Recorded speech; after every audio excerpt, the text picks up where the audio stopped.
The salvage yard stretched endlessly under Kepler 442b's twin suns, a graveyard of broken dreams and shattered hulls. Marcus Chen wiped grease from his hands as he surveyed the latest delivery, a Zephyrian battlecruiser, its elegant curves now twisted into abstract art by plasma fire. The ship's bioluminescent panels flickered weakly, like dying fireflies in the afternoon heat. "Another casualty from the Outer Rim conflicts," muttered Jack, his Centaurian partner, his forearms making quick work of cataloging the wreckage. "These Zephyrians sure know how to build them beautiful, but they fall apart just the same when the shooting starts." Marcus nodded, running his scanner over the hull. 20 years of salvage work had taught him to read the stories written in twisted metal and scorched plating.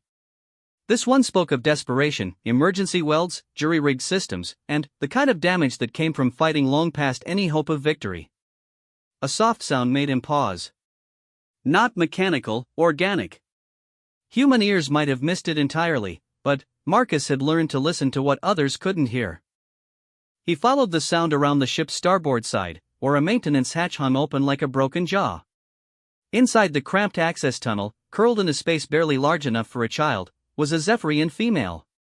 Her armor, once a masterpiece of living metal that would have cost more than Marcus made in 5 years, was cracked and bleeding a phosphorescent blue fluid that served as both coolant and life support for her species. The armor's bioneural networks had clearly failed. She should have been dead hours ago. But her eyes were open. Large, multifaceted orbs that shifted between deep violet and silver, tracking his movement with an intelligence that made his breath catch. Zephyrians communicated primarily through bioluminescent patterns across their skin and armor, but this one's systems were clearly offline. She was trapped in silence. "Easy there," Marcus said softly, the way he might speak to an injured animal. "I'm not going to hurt you." Her armor sparked weakly, and he caught a faint pattern, a flickering sequence that his translation implant interpreted as a name, Lyra. Then, another pattern, weaker still, gratitude. Marcus had seen enough war refugees to recognize the look in her eyes. Not just physical pain, but the deeper wound of loss, family, home, purpose, all stripped away by conflicts that ground up individuals like grain between millstones. "Jack," he called, never taking his eyes off the injured Zephyrian.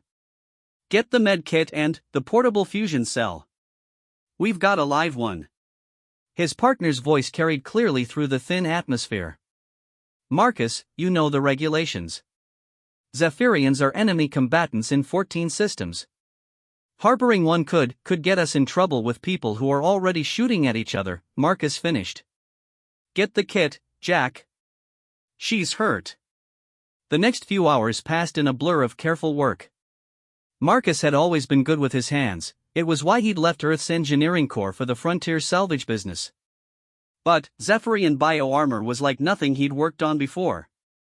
It was part technology, part living organism, and part something else entirely, a symbiotic relationship between wearer and equipment that human science barely understood. The armor had multiple punctures from projectile weapons, but more concerning were the systematic failures in its bioneural network. Someone had used a cascade virus, the kind of cyber warfare weapon that was theoretically banned by 17 different galactic accords. It was designed to not just disable Zephyrian equipment, but to cause maximum suffering in the process. As he worked, replacing burned-out biocircuits with crude but functional alternatives, Lyra watched him with those shifting eyes. Occasionally her armor would flicker with a weak bioluminescent pattern, always gratitude, sometimes questions he couldn't answer, and, once, when his repair work briefly restored function to a pain suppression system, something that his implant translated as wonder. "Why are you helping me?" The question came not as light patterns but as actual words, spoken through a voice synthesizer he'd managed to jury-rig from salvaged parts. Marcus paused in his work, considering. The honest answer was complicated. Partly because he'd seen too much senseless destruction in his years working the Outer Rim battlefields. Partly because something in her eyes reminded him of his sister, lost in a transport accident years before. Mostly because it was what humans did. They fixed things that were broken, helped those who needed helping, and worried about the consequences later. "Because you're hurt," he said finally. "And because I can help." The synthesizer crackled as she processed this. "Your species, you are known for this. The others, they say humans are dangerous because you do not calculate cost before acting. Maybe that's true, Marcus admitted, sealing another biocircuit junction.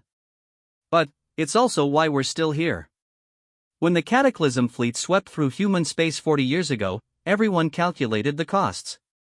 The Altarians calculated we weren't worth defending. The Rigelians calculated their trade agreements were more valuable than human lives. Even our own government calculated that surrender was more logical than resistance. He gestured at the salvage yard around them. But humans? We didn't calculate. We just fought. And, when fighting wasn't enough, we adapted. When adaptation wasn't enough, we innovated. When innovation wasn't enough, we found ways to turn our enemies' weapons against them. Now we're the ones cleaning up after everyone else's wars. Lyra was quiet for a long time. When her armor flickered again, it was with a pattern Marcus had never seen before, something complex and layered that his translator couldn't parse. "What did you just say?" he asked. "I said, there is no word in your language. It means one who mends what others break, knowing it will likely break again, but mending it anyway." Marcus smiled at that. Sounds about right. As the first day ended, he'd managed to stabilize her armor's critical systems. The bioneural network was still badly damaged, limiting her ability to communicate, but she was no longer in immediate danger. He'd set up a basic shelter in one of the larger ship hulks, complete with atmospheric processors and a small fusion heater. "I should report this," Jack said as they secured the yard for the night. "The Zephyrian hegemony has a bounty on their own deserters. We could make enough to buy our own ship instead of just fixing other people's wrecks." "You could," Marcus agreed. "But you won't. How can you be so sure?" "Because you've been helping me all day instead of making that call." Jack's foreshoulders slumped. "Humans," he muttered. "Your species is going to get us all killed with your illogical compassion." "Maybe," Marcus said, looking back toward the shelter where Lyra waited. "But we'll die being who we are instead of who someone else wants us to be." That night, as Kepler 442b's twin moons rose over the salvage yard, Marcus found himself sitting outside the shelter. Through the transparent aluminum viewport, he could see Lyra working on her armor with tools he'd provided. Her movements were precise, economical, the result of training and breeding and, perhaps centuries of Zephyrian military tradition. But, when she looked up and saw him watching, her armor flickered with that same untranslatable pattern. This time, though, his implant caught a fragment of the meaning, recognition of kinship between those who mend broken things. 3 days later, her voice synthesizer had improved enough for actual conversation. Zephyrian biotechnology, once stabilized, was remarkably adaptive. Given proper materials and Marcus's increasingly sophisticated repairs, Lyra's armor was beginning to heal itself. "You were military," she said. It wasn't a question. "Combat engineer," Marcus confirmed. "I built things. Bridges, fortifications, sometimes weapons. But I preferred building to destroying. And now you salvage. You take apart what others built. To make new things," Marcus corrected. "Everything here gets recycled, repurposed, given new life. That transport over there," he pointed to a civilian ship with obvious battle damage, "its engines will power a colony ship. Its hull plating will become habitat domes. Its computer core will help run a university on Tau Ceti." Lyra considered this. "The hegemony teaches that death is the natural end of all things. That to fight against entropy is to fight against the will of the cosmos itself. What do you think?" "I think." She paused, her armor flickering with patterns of uncertainty. "I think the cosmos gave us hands to build and minds to create. Fighting entropy isn't defying cosmic will, it's fulfilling cosmic purpose." It was a profound statement, and Marcus found himself looking at her with new respect. Zephyrian society was famously rigid, built around castes and predetermined roles.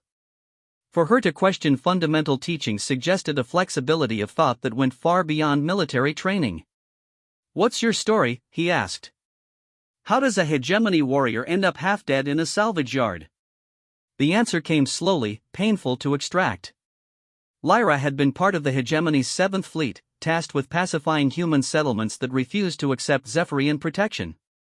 But the more she saw of human communities, their adaptability, their stubborn refusal to accept defeat, their willingness to sacrifice for strangers, the more she began to question her orders. The breaking point had come during the siege of New Aberdeen, a mining colony that had held out against hegemony forces for 8 months. When the final assault came, Lyra had expected to find broken survivors ready to surrender. Instead, she found humans who had turned their mining equipment into weapons, their excavation tunnels into fortress walls, and their desperation into stubborn determination. They knew they could not win, she said, her voice synthesizer crackling with emotion. But they fought anyway. Not for victory, but for time. Time for their children to escape. Time for reinforcements that might never come. Time for hope to find a way.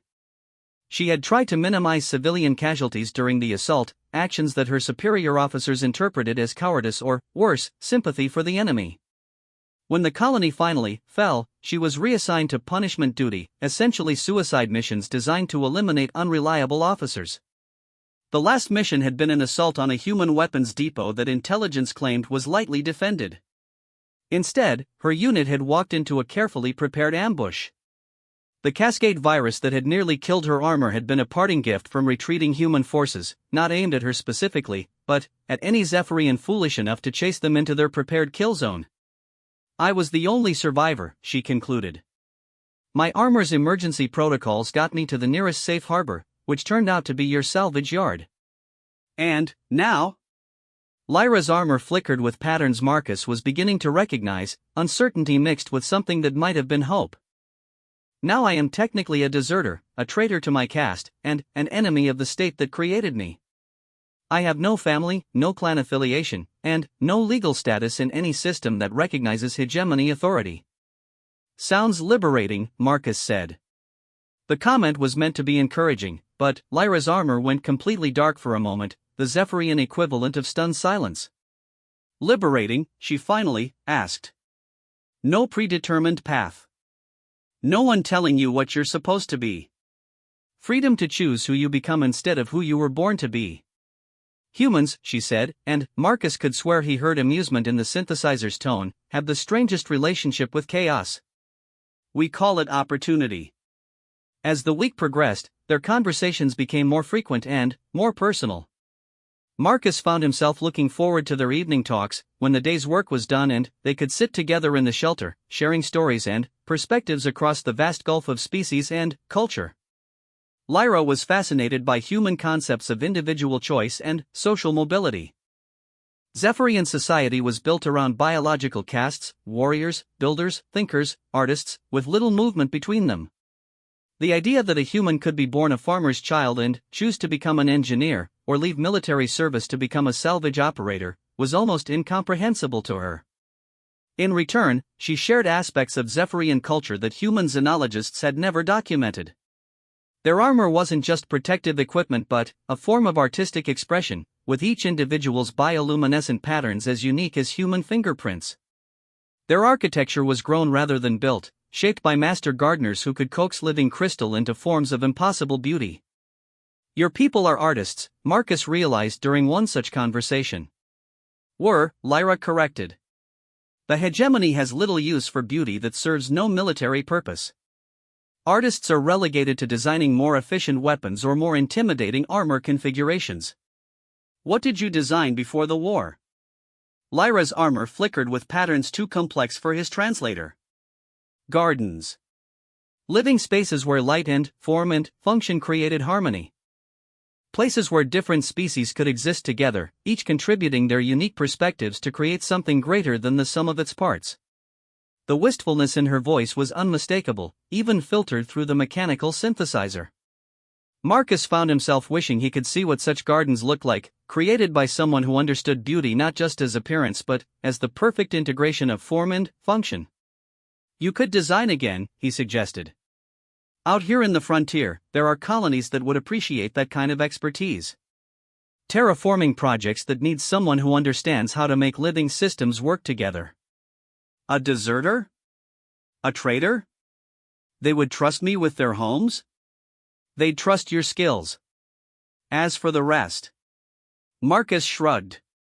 Out here, People care more about what you can do than where you come from. Half the colonies were founded by deserters, refugees, and people running from something. Lyra was quiet for a long time, her armor cycling through patterns Marcus couldn't read. When she finally spoke, her words were carefully measured. To work alongside humans, to create rather than destroy, it is a possibility I had not considered. Consider it now. But, even as he said the words, Marcus knew their time was running short. Jack had been monitoring communications channels, and there were signs that both hegemony and human forces were moving into the system. The war was coming to Kepler 442b, and, when it arrived, neutrality would become impossible. The crisis came sooner than expected. Marcus was deep in the salvage yard's computer systems, updating inventory records, when Jack burst into his workshop. Marcus! 3 ships just dropped out of hyperspace. Hegemony configuration, headed straight for us. Through the workshop's windows, Marcus could see the distinctive crystalline hulls of Zephyrian interceptors, their bioluminescent running lights painting rainbow patterns against the starfield. They were still distant, but closing fast.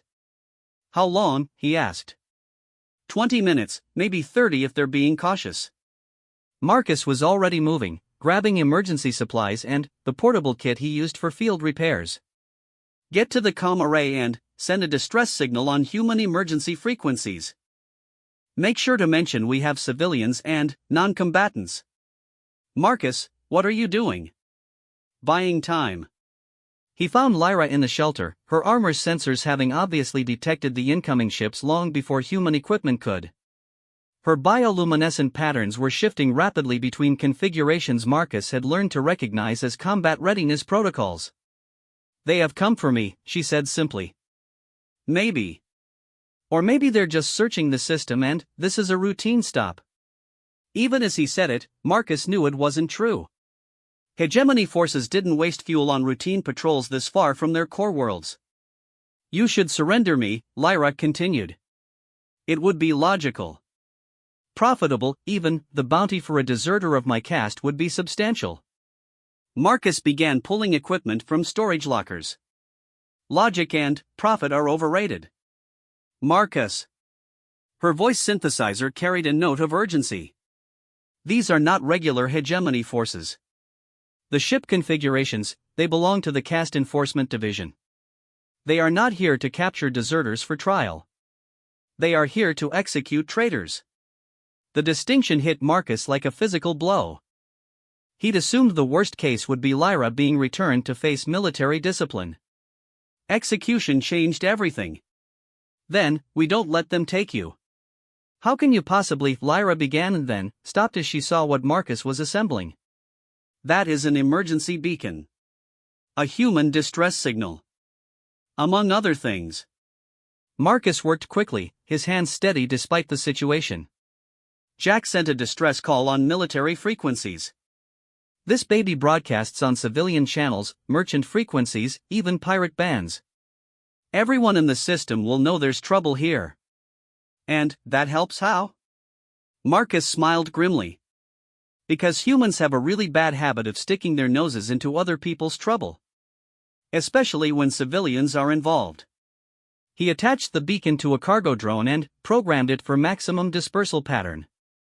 Within minutes, every ship, station, and settlement within 50 light hours would know that civilians were under threat at the Kepler 442b salvage yard. You are gambling our lives on human curiosity? I'm gambling our lives on human stubbornness, Marcus corrected. Big difference. The hegemony ships were close enough now for visual identification.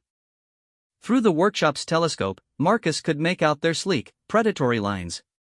Each ship was a work of art in its own right, but deadly art, designed for precision strikes against targets that couldn't fight back. Incoming transmission, Jack announced over the comm system. They're demanding we prepare for boarding and inspection. Tell them we're a licensed salvage operation under the Protection of Neutral Commerce Act, Marcus replied. Full cooperation, no weapons, all that diplomatic nonsense. To Lyra, he said, how's your armor feeling? The repairs you made, they are holding. But, my combat systems are still compromised. I could not fight even one hegemony soldier, let alone a full enforcement squad. Good thing we're not planning to fight them. Lyra's armor flickered with confusion patterns. Then, what, we're going to outhuman them? The Hegemony boarding shuttle touched down 20 minutes later, disgorging 6 soldiers in full combat armor. Marcus had seen Hegemony troops before, but never Enforcement Division personnel. Their armor was darker, more aggressive in design, with bioluminescent patterns that seemed to writhe rather than flow. The squad leader's armor bore the complex geometry that indicated high caste status.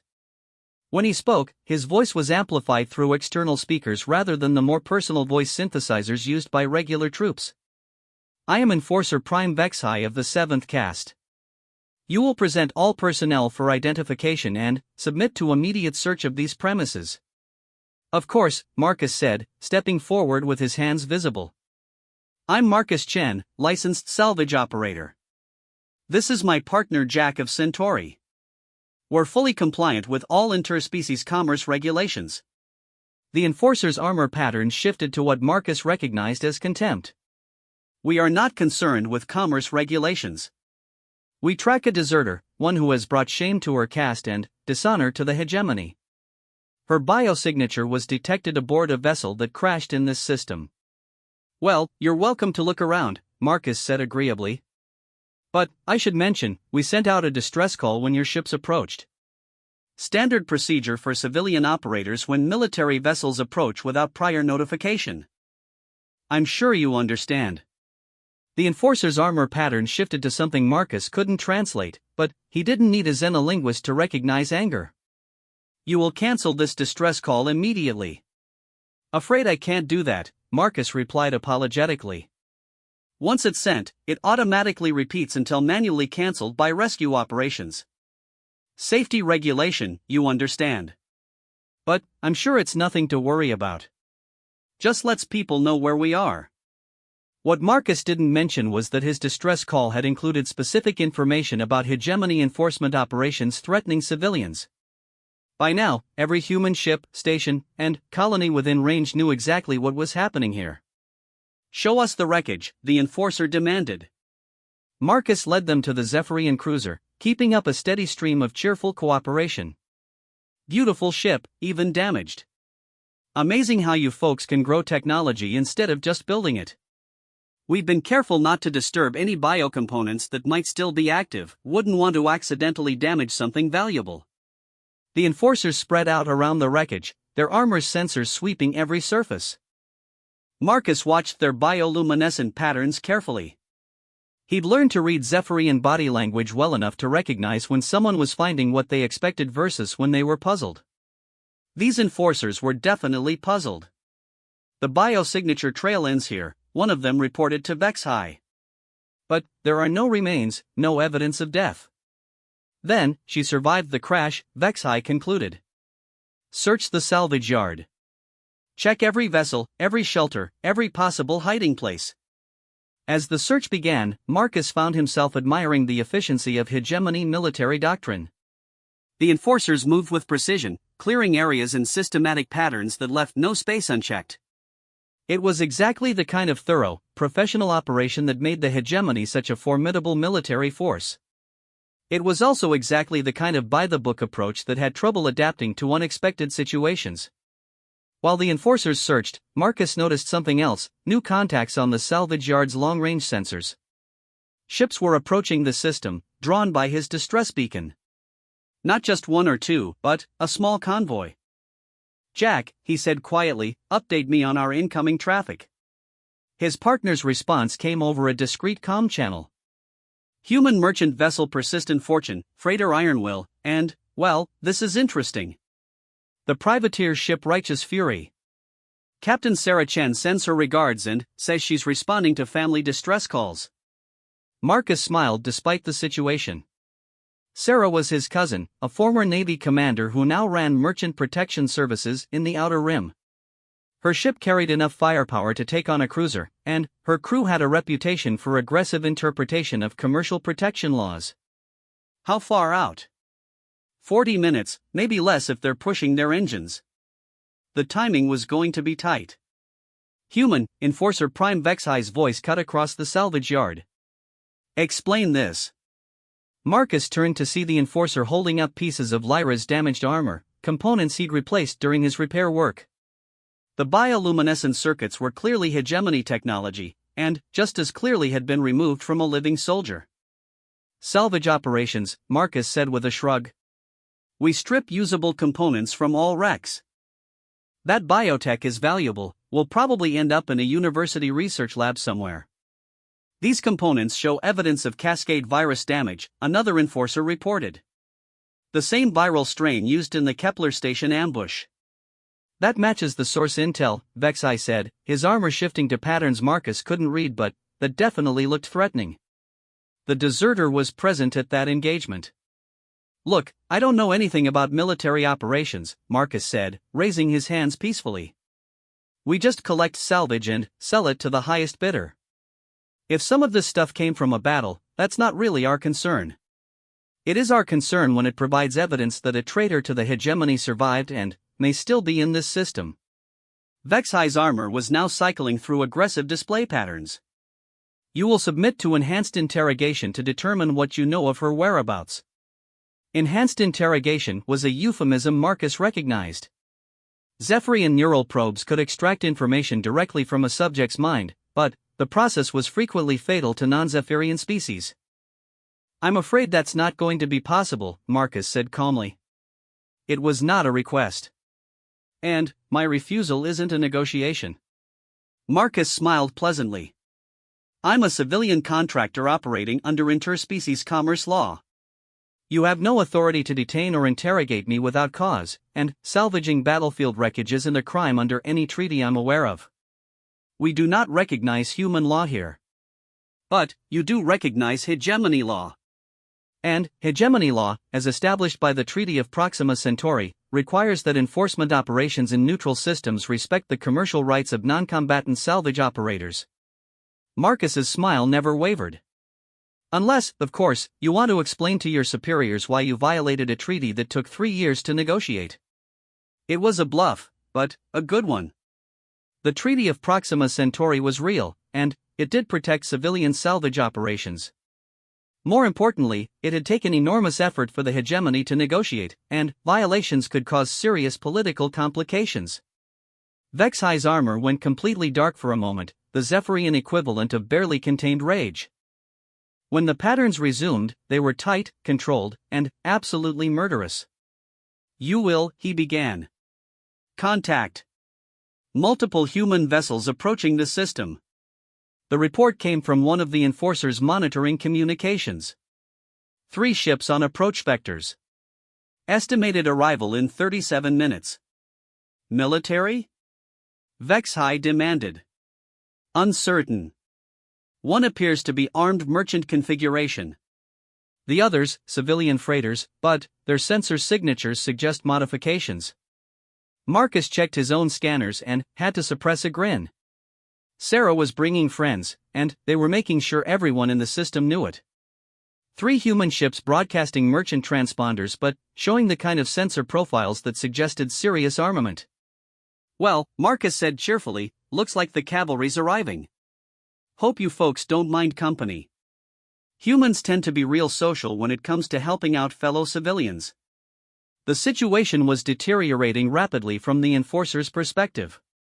Their mission had been simple: locate and eliminate a deserter in an isolated system with no witnesses. Instead, they were facing potential witnesses, legal complications, and the possibility of a diplomatic incident. Sir, one of the enforcers said quietly, recommend we complete the mission and withdraw before the human vessels arrive. It was the logical choice. Execute Marcus and Jack to eliminate witnesses, complete their search for Lyra, and depart before complications arose. Marcus could see the calculation in Vexai's posture. There is one problem with that plan, Marcus said conversationally. What? Vexai demanded. My emergency beacon isn't just sending a distress signal. It's also recording everything that happens here and broadcasting it in real time to every receiver in the system. Marcus nodded toward the small device he'd activated earlier. Kill civilians responding to a legitimate salvage operation, and it won't just be a diplomatic incident. It'll be a cause for war. You are bluffing. Am I? Your own sensors can verify the broadcast signature. Full audio and visual, transmitted on 17 different frequencies to ensure redundancy. By now, there are probably a dozen ships recording every word of this conversation. Vexhi's armor patterns shifted rapidly through what Marcus had learned to recognize as a Zephyrian attempting to process an impossible situation. Military doctrine said to complete the mission. Political reality said that creating a diplomatic crisis would have consequences far beyond any individual deserter. "Sir," another enforcer said urgently, "incoming communication from Hegemony Command. Priority override." The squad leader's armor went completely dark as he received the transmission through private channels. When he responded, his voice carried a note of barely controlled frustration. "Understood. Mission parameters have changed. We are to withdraw immediately and avoid any actions that might be construed as hostile to civilian operations." Marcus felt a surge of relief, but kept his expression neutral. Someone in Hegemony Command was clearly monitoring the situation and had decided that one deserter wasn't worth the political complications. However, Vexhi continued, and his armor pattern shifted to something that was definitely a threat. "This matter is not concluded. The deserter will be found. Justice will be served. And those who aid enemies of the hegemony will face consequences." "I'm sure they will," Marcus agreed pleasantly. "But probably not today." The enforcers withdrew to their shuttle with obvious reluctance. As they prepared to depart, Vexhi approached Marcus one final time. "You know where she is," he said quietly. "Your reactions, your timing, your preparation, all indicate prior knowledge of our mission." "I know a lot of things," Marcus replied. "Doesn't mean I'm obligated to share them with people who threaten to torture information out of me. This is not over. It is for today." The hegemony ships departed 20 minutes before the human convoy arrived. Marcus watched their crystalline hulls disappear into hyperspace, then turned to greet his cousin's ship as it settled onto the salvage yard's landing pad. Saracen emerged from the righteous fury wearing a broad grin and the kind of heavily modified shipsuit that said she'd been prepared for serious trouble. Behind her came a crew that looked like they'd been recruited from every bar fight in the Outer Rim. "Little cousin," she said, wrapping Marcus in a bear hug that nearly cracked his ribs, "you sure know how to throw an interesting party." "Thanks for coming," Marcus said. "Though I have to ask, how did you get here so fast?" "We were already in the system, running escort for a colony supply convoy." "Good thing too, because those hegemony ships looked like they meant business." Sarah's expression turned serious. "What's really going on here, Marcus?" The question was complicated, and Marcus found himself looking toward the shelter where Lyra waited. He'd managed to buy time and avoid immediate disaster, but the fundamental problem remained unchanged. Lyra was still a deserter, still hunted, and still trapped between two sides of a war that showed no signs of ending. "That," he said finally, "is a longer story than we have time for right now. But the short version is that sometimes you find something in the salvage that's worth more than its scrap value." Sarah followed his gaze toward the shelter, her expression thoughtful.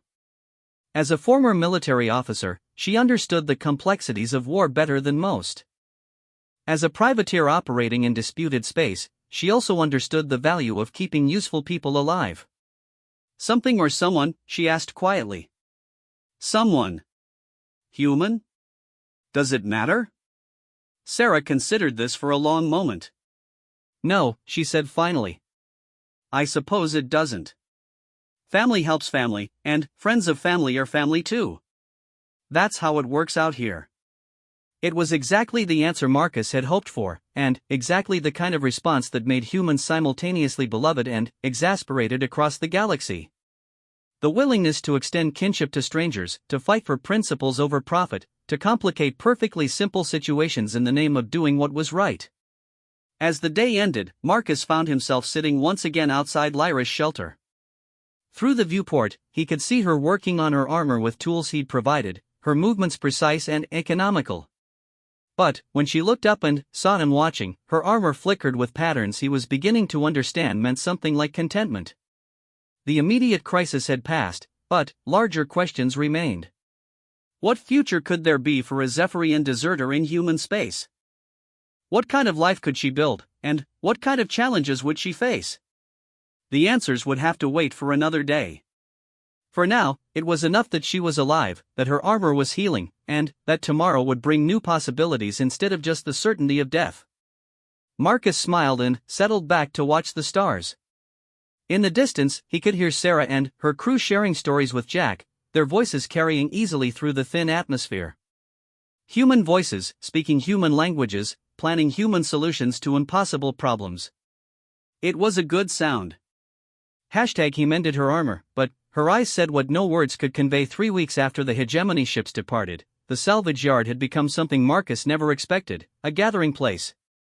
What started as Sarah's crew staying for a few days of maintenance had evolved into an impromptu settlement as word spread through the underground networks that helped refugees find safe harbor. The first to arrive were 2 Altarian scientists whose research into bioneural networks had made them targets for both hegemony and collective forces. Then came a family of Centaurian merchants whose neutrality hadn't protected them from pirates. A former Regelian ambassador who'd spoken too openly about peace negotiations. An ex-human military engineer whose conscience had gotten her court-martialed. Each arrival brought new skills and new perspectives, but also new complications. The salvage yard's facilities were never designed to support a community, and resources were becoming strained. "We need to make some decisions," Sarah said during their morning planning session. "Food supplies are running low, the water recyclers are operating at maximum capacity, and I've got reliable intelligence that both sides are starting to take notice of all the traffic through this system." Marcus nodded, studying the holographic displays that showed resource allocation across their growing settlement. "What kind of timeline are we looking at? For supplies? Maybe 2 weeks before we're in real trouble. For security?" Sarah's expression was grim. "Could be any time. The hegemony considers this system a problem area now, and human command isn't happy about unauthorized settlements in disputed space. The real challenge wasn't just logistical, it was psychological. Most of their refugees had lost everything once already. The thought of being forced to move again, to abandon even this temporary safety, was taking a visible toll. Marcus found Lyra in what had become her workshop, a converted cargo bay where she'd been working on something that defied easy categorization. Her armor's bioluminescent patterns had grown stronger over the weeks, and, with them, her ability to communicate complex ideas. "The others look to you for solutions," she said without preamble. "But you look troubled." "Just thinking about sustainable options," Marcus replied, settling onto a work stool. "We can't stay here indefinitely, and we can't keep growing without better resources." "You speak as though these are separate problems." "Aren't they?" Lyra's armor flickered with patterns that Marcus had learned meant gentle disagreement. "In Zephyrian garden design, we have a principle: every problem contains the seeds of its own solution. But only if you are willing to see the problem as part of a larger system rather than an isolated difficulty." She gestured to her work, a complex assembly of bioneural circuits, human engineering components, and technologies Marcus didn't recognize. "What do you see when you look at this?" "Honestly? A really expensive art project that probably violates several safety regulations." Her armor patterns shifted to what Marcus had come to recognize as amusement. "Look again." Not at the components, but at the function. Marcus studied the assembly more carefully. The bioneural networks were processing data from multiple sources, analyzing patterns, optimizing resource flows. The human components were providing computational power and interface capabilities. The unknown technologies, which he now realized were Altarian, Centaurian, and Regelian contributions, were adding specialized functions he couldn't identify. "It's a management system," he said slowly. "For coordinating different technologies and different species' approaches to problem solving." "More than that. It is a proof of concept for something that has never existed, a truly integrated multi-species technological base. Each component contributes its unique strengths while the whole system compensates for individual weaknesses." The implications hit Marcus like a physical blow. "You're talking about building an actual settlement. Not just a refugee camp, but a permanent community designed around multi-species cooperation." I am talking about building something that both the hegemony and the human military will find more valuable as an ally than as a target. It was an audacious idea, and Marcus found his engineer's mind immediately racing through the possibilities and challenges. A multi-species settlement with shared technology could offer services that no single species community could match. Advanced manufacturing, integrated research capabilities, innovations that emerged from combining different approaches to the same problems. But it would also require levels of cooperation and trust that most galactic societies considered impossible. The others, Marcus said. Would they go for something like this? Ask them. The evening community meeting was larger than usual, with representatives from all the various species and factions that had found their way to the salvage yard.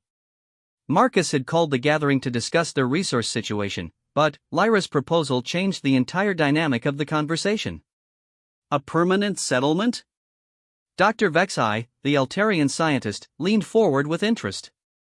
The research possibilities would be extraordinary. Access to Zephyrian bioneural networks, human adaptive engineering, Centaurian economic modeling. The market advantages would be substantial as well, added Kextrai, the senior Centaurian merchant. A community capable of manufacturing goods that incorporate multiple species technologies could command premium prices across multiple markets. And the defensive advantages, Sarah noted, would be considerable. A settlement that's valuable to everyone is a settlement that everyone has reason to protect. But Dr. Elizabeth Morrison, the exiled human engineer, raised practical concerns. We're talking about technologies that our respective governments consider classified or restricted. Sharing them openly would make us all traitors in the eyes of our birth species. Some of us are already traitors, Lyra pointed out, her armor flickering with dry humor. And others are refugees or exiles. For most of us, the bridges to our former lives have already been burned. That's exactly the point, Marcus added. We're all here because we didn't fit into the existing systems. Maybe instead of trying to find our way back into those systems, we build a new one. The debate continued late into the night, with arguments both practical and philosophical. Some saw the proposal as an opportunity to create something unprecedented. Others worried about the security risks and political complications. Everyone agreed that the status quo couldn't continue indefinitely. As the meeting wound down, Marcus found himself looking around at the diverse group of faces, some human, some alien, all marked by the kind of weariness that came from being caught between competing loyalties. Vote, he said finally. All in favor of attempting to establish a permanent multi-species settlement? The hands that rose were not unanimous, but they were a clear majority. Even some who voted against the proposal looked relieved that a decision had been made. All right then, Marcus said. I guess we're going into the city building business. The next few weeks transformed the salvage yard beyond recognition. What had been random piles of scrap metal became organized storage and manufacturing areas. The makeshift shelters evolved into proper habitat modules, each designed to accommodate the environmental needs of different species. Most importantly, the workshops began producing things that none of them could have created alone. Marcus found himself working alongside Lyra on projects that challenged everything he thought he knew about engineering. Her understanding of bioneural networks, combined with his experience with adaptive systems, produced hybrid technologies that seemed almost magical. The secret, she explained as they calibrated a manufacturing unit that could work equally well with human electronics or Zephyrian biocircuits, is not to force different technologies to work together, but to create interfaces that allow them to communicate. Like a universal translator, but for machines? More like a universal understanding. The Altarians process information differently than humans do, but both are processing information. The Centaurians organize resources differently than Zephyrians do, but both are organizing resources. Find the common patterns, and you can build bridges between any two approaches. It was a philosophical revolution disguised as a technical problem, and Marcus found himself wondering why no one had attempted it before. The answer, he realized, was political as much as technical. Most galactic civilizations preferred to maintain technological advantages over their neighbors rather than share innovations that might level the playing field. But, for a community of refugees and exiles, sharing advantages was the only path to survival. The breakthrough came when Dr. Morrison successfully integrated human adaptive manufacturing with Zephyrian bioneural control systems. The result was a production facility that could literally grow new tools and components based on immediate need, reshaping itself to meet changing requirements. "This is going to change everything," she said, staring at the first batch of hybrid components rolling off the production line. "Manufacturing that adapts in real time to resource availability and demand patterns, we could supply entire star systems with customized solutions." Or entire fleets, Sarah added thoughtfully. "Both military and civilian applications." That last comment hung in the air with uncomfortable implications. Advanced manufacturing capabilities made the settlement valuable, but they also made it a potential target for any faction that wanted to control such technology. The political complications arrived sooner than expected, in the form of a joint human hegemony inspection team. "This is unprecedented," announced Commander Jessica Park, representing human interests. Her companion, strategist Prime Kolvar, said nothing but his armor patterns suggested deep suspicion. Marcus had been expecting this visit for weeks, ever since their manufacturing capabilities had begun attracting attention from traders and merchants. It was inevitable that official authorities would want to investigate. "We're a licensed salvage and manufacturing cooperative," Marcus explained, leading them through the facility. "All activities are conducted in accordance with applicable interspecies commerce regulations." "Regulations that assume single-species operations," Commander Park noted. "What you've built here exists in something of a legal gray area." "Gray areas can be dangerous," strategist Kolvar added, his armor cycling through patterns that Marcus's translator interpreted as warnings. "For all parties involved." The inspection tour was thorough and uncomfortable. Both officials were clearly impressed by the settlement's technological achievements, but equally concerned about the political implications. A successful multi-species cooperative challenged fundamental assumptions about how galactic civilization was supposed to work. "Your manufacturing capabilities are remarkable," Commander Park admitted as they concluded the tour. "But, I have to ask, where do your loyalties lie? If conflict breaks out between human and hegemony forces, whose side would this settlement support?"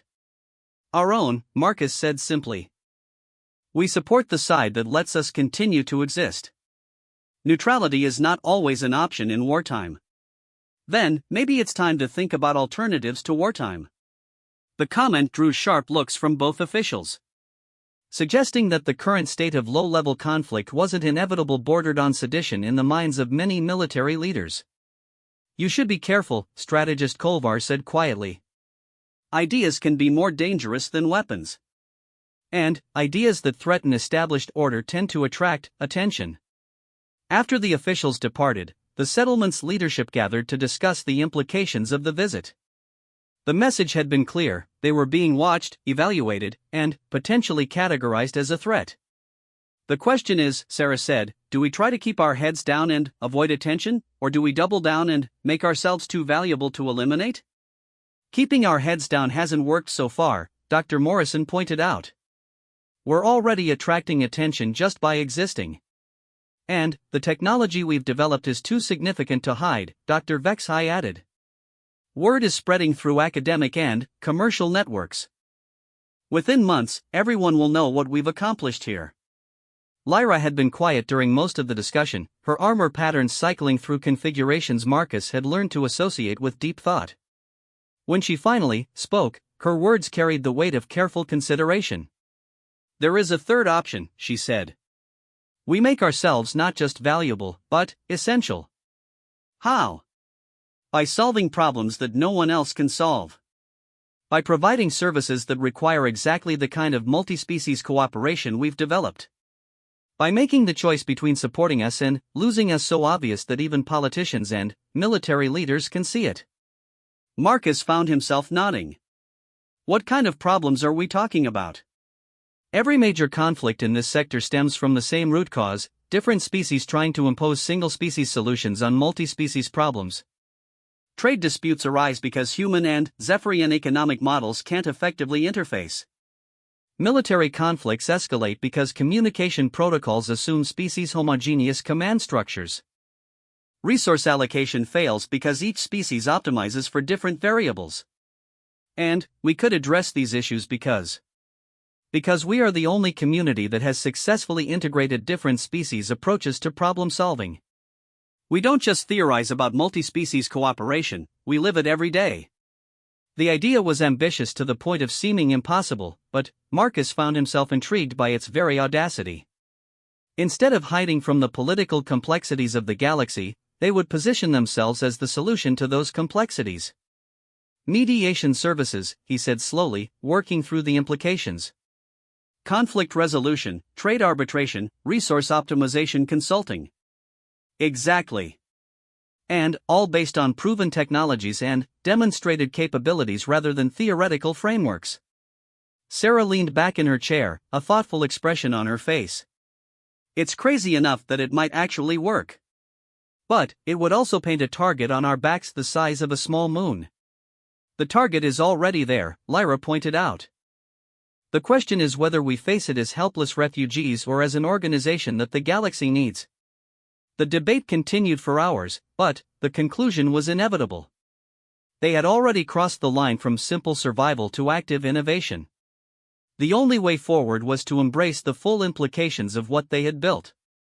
3 days later, Marcus found himself drafting a communication that would be sent to every major government, corporation, and organization in the sector. The message was simple but revolutionary. The Kepler Cooperative was open for business, offering integrated solutions to multi-species challenges.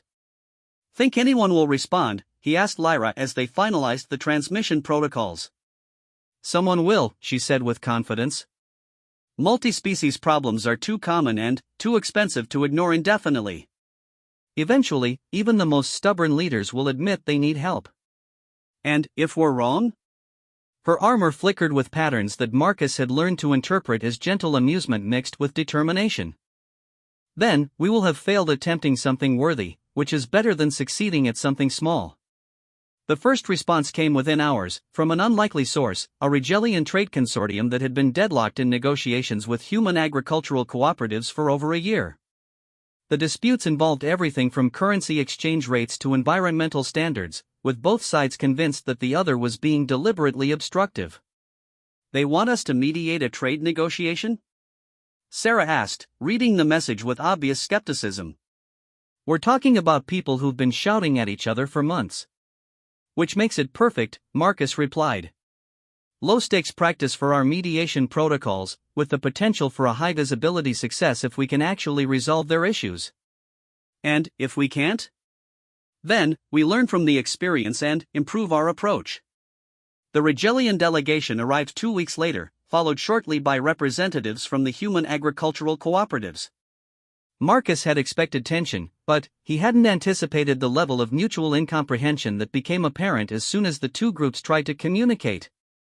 They demand environmental assessments that take 3 times as long as our growing season, complained Rachel Kim, speaking for the human cooperatives.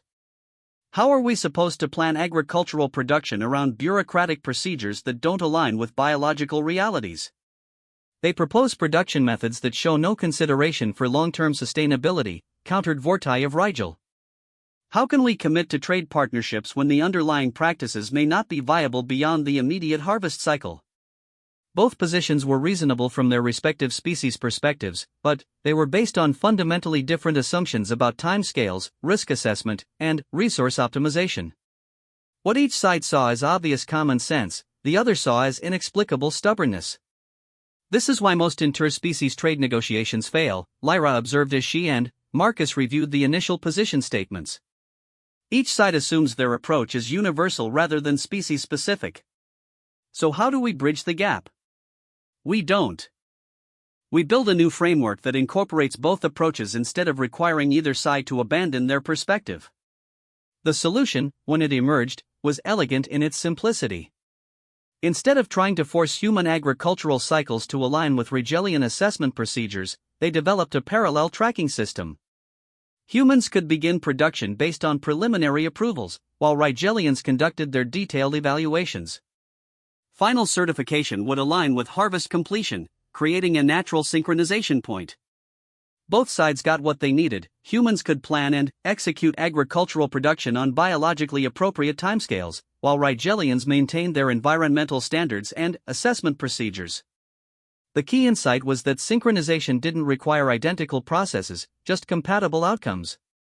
Remarkable, Vortai said as the final agreements were signed. We have been approaching this as a zero-sum conflict when it was actually a coordination problem.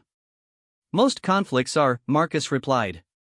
The hard part is recognizing which is which. The successful mediation generated exactly the kind of attention Marcus had hoped for. Within weeks, they were receiving requests for consultation from organizations across the sector. Some were simple trade disputes, others involved complex resource allocation problems, and a few dealt with military coordination issues that could escalate into full conflicts if not resolved. Each case taught them something new about the art of multi-species problem solving, and each success built their reputation as an organization that could achieve what no one else seemed able to accomplish. But success also brought scrutiny, and scrutiny brought danger. We've got a problem, Sarah announced during their weekly security briefing. Intelligence sources indicate that both the hegemony and human command are becoming concerned about our growing influence. There's talk of neutralizing the threat before we become too embedded in regional politics. What kind of neutralizing? Dr. Morrison asked. The permanent kind. Marcus felt a chill run down his spine. They had known this moment would come eventually, the point where their very success made them a target for those who preferred the status quo of perpetual low-level conflict. How much time do we have? Unknown. Could be weeks, could be days. Both sides are still evaluating their options, but the pressure is building. Then, we accelerate our timeline, Marcus decided. If they want to make us a target, we make sure the cost of hitting that target is too high to accept. What do you have in mind? Marcus looked around at the faces gathered in the meeting room: human, Zephyrian, Altarian, Centaurian, Rigelian. Each representing species that had been in conflict with each other for decades, now working together toward common goals. We go public, he said. Full transparency, broadcast to every news network and information service in the galaxy. Let everyone see what we've built here, what we've accomplished, and what attacking us would mean. That's incredibly risky, Dr. Vexai said. Full exposure would make us vulnerable to every faction that opposes multi-species cooperation. We're already vulnerable, Marcus replied. The question is whether we face that vulnerability as a hidden threat that can be eliminated quietly, or as a visible symbol that would be impossible to destroy without causing a galactic scandal. Lyra's armor patterns had been cycling through complex configurations throughout the discussion. When she finally spoke, her words carried the weight of careful analysis. There is wisdom in this approach, she said. But also great danger. Once we reveal ourselves fully, there will be no possibility of retreat or concealment. Has there been any real possibility of that since the day we decided to build this place? Marcus asked. The answer was obvious to everyone in the room. They had already committed themselves to a path that led either to success or destruction. The only question was whether they would choose the moment of revelation or have it chosen for them. All right then, Sarah said with a grin that was equal parts excited and terrified. Let's show the galaxy what humans do when they really put their minds to something. The broadcast preparation took 3 days. They documented everything: the technology integrations, the successful mediations, the day-to-day reality of different species working together without killing each other. Marcus had wanted to present a polished, professional image, but Lyra convinced him that authenticity would be more powerful. Show them the arguments, she said. Show them the failures and the compromises and the moments of frustration. Show them that cooperation is not easy or automatic, but that it is possible and worthwhile. The final broadcast package included technical specifications, case studies, testimonials from clients, and detailed documentation of their governance and decision-making processes. But the centerpiece was something simpler: a day-in-the-life documentary showing how the Kepler Cooperative actually functioned. Viewers would see Zephyrian bioengineers collaborating with human mechanics to solve manufacturing problems. They would see Altarian theorists working with Centaurian economists to optimize resource distribution. They would see former enemies sitting around the same table, arguing about solutions rather than fighting over territory. Think it will work? Marcus asked as they prepared to transmit the broadcast to news networks across the galaxy. It will work or it will fail spectacularly, Lyra replied. Either outcome is preferable to slow strangulation. The transmission went out on a Thursday. By Friday, every major news service in human space was running stories about the miracle of Kepler 442b. By Saturday, hegemony information networks were broadcasting features on the settlement that changes everything. By Sunday, even species that had no direct involvement in regional conflicts were discussing the implications of successful multi-species cooperation. The response was everything Marcus had hoped for and everything he had feared. Support poured in from civilian populations across the galaxy, along with requests for assistance, offers of cooperation, and applications for settlement residency. But opposition also crystallized, with military leaders and political hardliners denouncing the cooperative as everything from naive idealism to an existential threat to species-specific governance. The good news, Sarah reported during their emergency planning session, is that we're now too famous to kill quietly. The bad news is that there are factions preparing to kill us loudly. Define loudly, Marcus said. Full military assault. Multiple battle groups from both sides, coordinated to make it look like we were caught in crossfire between opposing forces. The irony was bitter. Their success in demonstrating that different species could cooperate had convinced their enemies that cooperation itself was the threat that needed to be eliminated. How long? Marcus asked. 72 hours, maybe less. Marcus looked around the room at faces he had come to think of as family. Beings from different worlds, different cultures, different evolutionary backgrounds, but united by a shared commitment to something larger than themselves. Recommendations, he asked. Evacuation, Dr. Morrison said immediately. Disperse to different systems, maintain the network through remote communication, avoid giving them a single target to eliminate. Negotiation, suggested Dr. Vexhai. Offer to limit our activities to non-sensitive mediation cases, avoid involvement in military or security issues. Resistance, Sarah said quietly.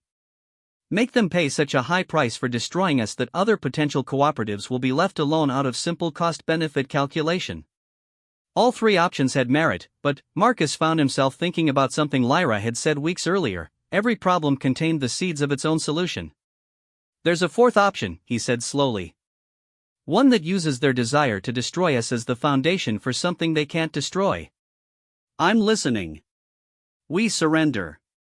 He mended her armor, but her eyes said what no words could convey. The room fell silent as Marcus's words sank in. Sarah was the first to recover, her expression shifting from confusion to something approaching outrage. Surrender, she said. After everything we've built, everything we've achieved, you want to just give up? Not give up, Marcus clarified. Surrender strategically. There's a difference. He activated the main display, showing tactical analysis that he'd been working on privately for the past several days. Look at their problem from a military perspective. They want to destroy us because we represent a threat to the existing power structure. But they also can't destroy us openly because we become too visible, too popular, too symbolic. Lyra's armor pattern shifted to configurations Marcus recognized as intense interest. Continue. So they're planning to stage a tragic accident, caught in crossfire between competing forces, destroyed by the very conflicts we were trying to mediate. It maintains plausible deniability while eliminating the threat. And surrendering helps how? Dr. Morrison asked. Because if we surrender to both sides simultaneously, declaring ourselves a neutral zone under joint protection, they can't stage an accident without revealing their true intentions. The implications began to dawn on the others. A formal surrender would require accepting observers from both human and hegemony forces. Those observers would serve as witnesses, making any subsequent accident obviously deliberate. But surrender means giving up our independence, Dr. Vexhai pointed out. We would be subject to oversight from the very governments we've been trying to work around. Would we? Marcus asked. What exactly would we be surrendering? Our manufacturing capabilities? Our mediation services? Our research into multi-species cooperation? Our autonomy, Sarah said flatly. Our autonomy to do what? Everything we've accomplished here has been perfectly legal under existing interspecies commerce law. We haven't violated any treaties, broken any regulations, or engaged in any activities that would justify military intervention. Lyra's armor patterns were cycling rapidly through configurations that indicated intense calculation. You propose surrendering something we do not actually possess, criminal or seditious intent, in exchange for formal protection of something we do possess, the right to operate as a commercial and research entity. Exactly. We publicly surrender any claims to political independence or territorial sovereignty. In exchange, we gain formal recognition as a neutral commercial entity under joint oversight. That could work, Dr. Morrison said slowly. If both sides have formal oversight responsibilities, neither can move against us without the other knowing. And, if they try to coordinate action, then, they would be formally acknowledging that our activities pose a threat worth cooperating to eliminate, Sarah finished. Which contradicts the whole premise that we're just a peaceful commercial operation. The plan was audacious in its simplicity, but it required perfect timing and flawless execution. They would need to present their surrender in such a way that refusing it would look unreasonable while accepting it would make future hostile action almost impossible. The key, Marcus said as they worked through the details, is making the surrender offer so obviously reasonable that rejecting it would require explaining why a peaceful commercial cooperative poses a military threat. And, if they accept? Then, we continue doing exactly what we've been doing, but with official sanction and protection. And, if they reject it? Then, they have to explain to their own populations why they rejected a peaceful surrender and proceeded with military action against civilians. It was a gamble that depended on public opinion and political pressure rather than military force. But, given their situation, it was the only gamble that offered any chance of long-term survival. The surrender document took 18 hours to draft. Every word was carefully chosen, every phrase designed to emphasize their peaceful intentions and commercial focus while avoiding any language that could be interpreted as admission of wrongdoing.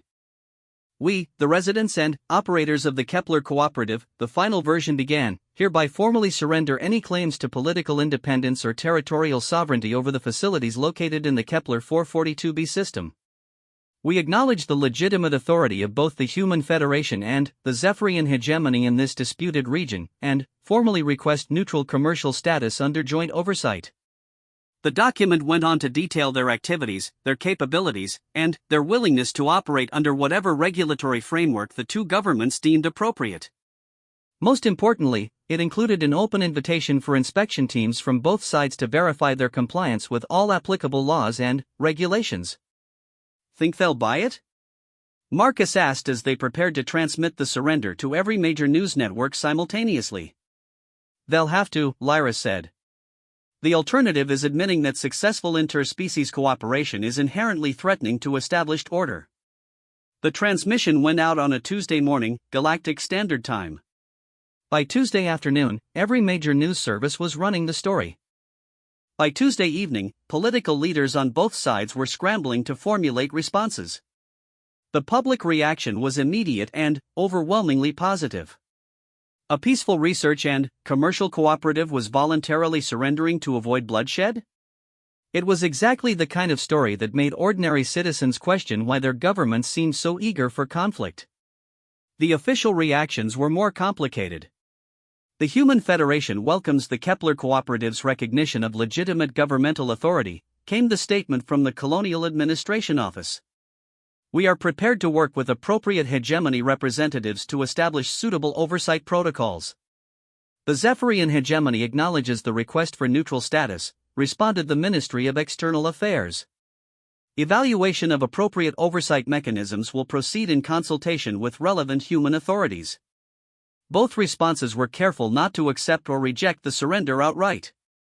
But, the fact that they were responding at all, and talking about cooperation rather than military action, suggested that the strategy was working.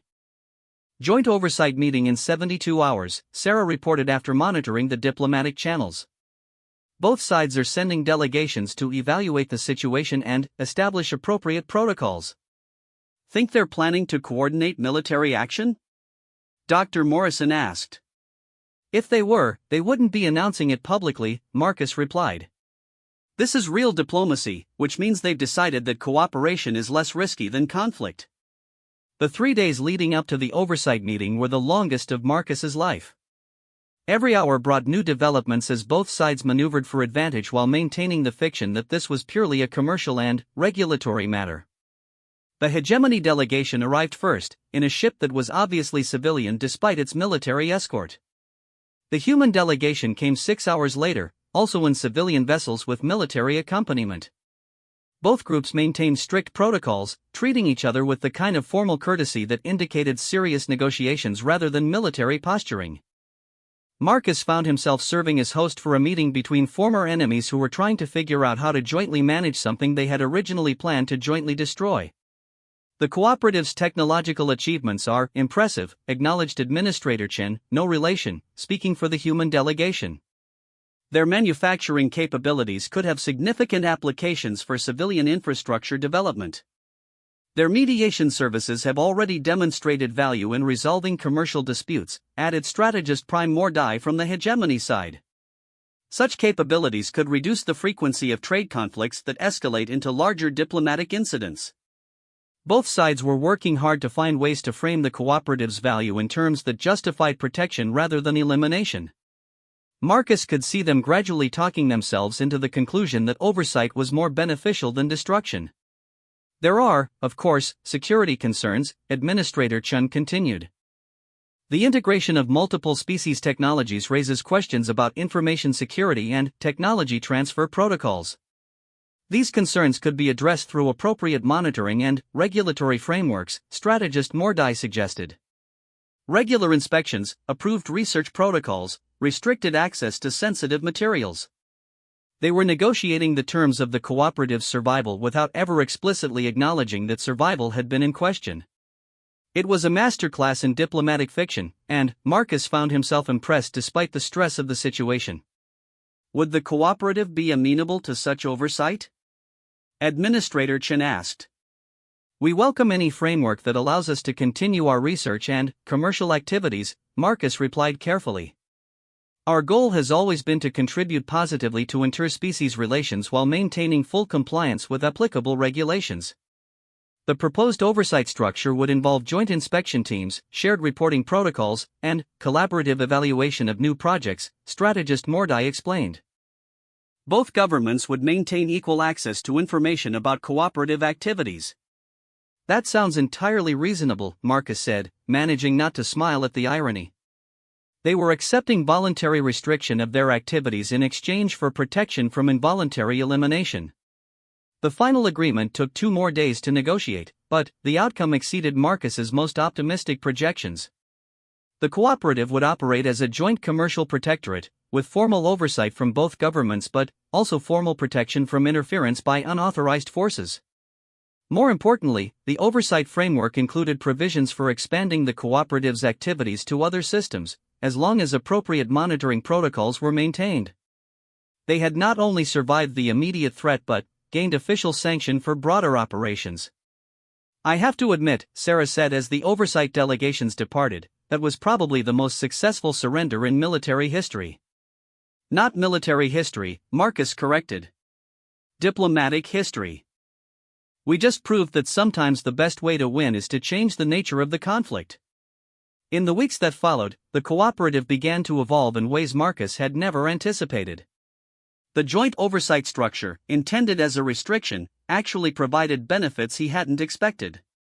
Both governments began referring mediation cases and technical problems to the cooperative, treating them as a neutral resource rather than a potential threat. The manufacturing capabilities that had originally made them a target now made them valuable partners for both sides. Projects that required integrated technologies or multi-species expertise were increasingly directed to the cooperative, generating revenue and political support. Most importantly, their success began inspiring similar efforts in other systems. Small groups of refugees and exiles, scientists and engineers, merchants and mediators began forming their own cooperative ventures. Not all succeeded, but enough survived to create a network of neutral zones where interspecies cooperation was not just possible but profitable. Marcus found himself in the unexpected position of being consulted by governments about how to encourage such developments rather than suppress them. The same leaders who had been planning the cooperative's destruction 6 months earlier were now asking for advice on promoting interspecies collaboration. It's remarkable, Lyra observed during one of their evening conversations. You have convinced people who profit from conflict that cooperation is more profitable than war. We convinced them that some kinds of cooperation make their preferred conflicts easier to manage, Marcus corrected. When trade disputes can be resolved quickly and efficiently, there's more time and energy available for the kinds of political and military competition that leaders actually enjoy. A cynical but accurate assessment. They were sitting outside her workshop, watching Kepler 442b's twin suns set over what had become a small city. The original salvage yard was now the historical center of a community that housed nearly 2,000 beings from dozens of species. Children played in the streets, human children alongside Zephyrian younglings, Altarian offspring, and others. The sight never failed to amaze Marcus, partly because such mixing had been unthinkable just a year earlier, but mostly because it looked so normal. "What do you think about when you look at them?" he asked, nodding toward the children. "I think about timescales," Lyra replied. "Adults can change their opinions, but children simply grow up assuming that cooperation is normal. In 20 years, this will be the generation making decisions about war and peace." "Think they'll make better choices than we did?" "They will make different choices. Whether those are better will depend on what we teach them about the value of difference itself." Lyra's armor patterns had grown more complex over the months, incorporating new color frequencies and pattern geometries that reflected her integration of technologies from multiple species. Her voice synthesizer had also evolved, gaining nuances of tone and expression that made her seem more present in their conversations. "I never thanked you properly," she said suddenly. "For what?" "For seeing me as worth fixing instead of worth salvaging." Marcus considered the distinction. "Most things are worth fixing if you have the right tools and enough patience." "Including broken trust between species?" "Especially that." They sat in comfortable silence as the stars emerged overhead. In the distance, Marcus could hear the sounds of the night shift beginning work in the manufacturing centers. Human voices mixed with Zephyrian harmonic patterns, Altarian mathematical chants, and the complex commercial negotiations that Centaurians conducted in their sleep. It was the sound of a functioning multi-species community, something that most experts had declared theoretically impossible. But theory, Marcus had learned, often failed to account for the stubborn human tendency to attempt impossible things just to see if they could be done. "I have been working on something," Lyra said, interrupting his thoughts. "A project that I wanted to share with you." She led him into her workshop, where her latest creation dominated the central workspace. At first glance, it looked like a sculpture, flowing curves of metal and crystal that seemed to shift and change as light moved across their surfaces. But, as Marcus looked more closely, he realized it was functional as well as beautiful. "It's a communication array," she explained. "Designed to interface with any known form of technological or biological communication system. But, more than that, it's designed to find patterns of meaning even in communication methods we haven't encountered before." "A universal translator?" "A universal understanding facilitator. It doesn't just translate words, it maps conceptual frameworks and identifies points of compatibility between different ways of thinking about the same problems." Marcus studied the device with growing amazement. The technical complexity was staggering, but the underlying concept was even more impressive. Instead of trying to force different species to communicate in human or Zephyrian terms, it would help them find common ground that none